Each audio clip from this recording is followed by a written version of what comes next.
June একটি TV চ্যানেলের খবর অনুযায়ী গত 12 মাসে সুইস ব্যাংকে বাংলাদেশিদের টাকার পরিমাণ বেড়েছে মাত্র 3,000 কোটি টাকা এবং সুইজারল্যান্ড ব্যাংকে কেন্দ্রীয় ব্যাংকের বার্ষিক প্রতিবেদনে বলা হয়েছে যে বাংলাদেশিদের জমার পরিমাণ এখন 8,275 কোটি টাকা।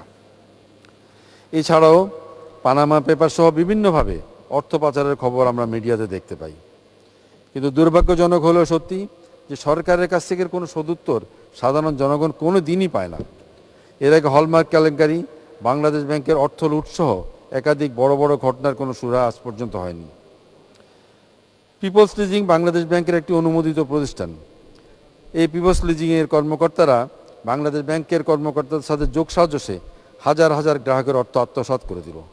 এ ব্যাপারে কি সরকারের কিছুই করণীয় নেই? মাননীয় স্পিকার, গ্রাহকরা দরজায় দরজায় ঘুরছে আর মিডিয়াতে পিকে হালদারের ভারতে গ্রেপ্তারের খবর শুনছে। মাননীয় স্পিকার, সরকারকে অবশ্যই দ্রুত পদক্ষেপ নিয়ে সাধারণ গ্রাহকদের অর্থ ফেরত দেওয়ার ব্যবস্থা করতে হবে।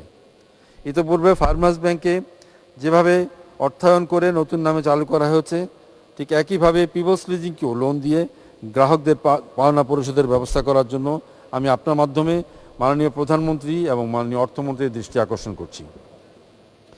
আমাদের মমতাময়ী প্রধানমন্ত্রীর সদয় বিবেচনায় হাজার হাজার গ্রাহক রক্ষা পাবে।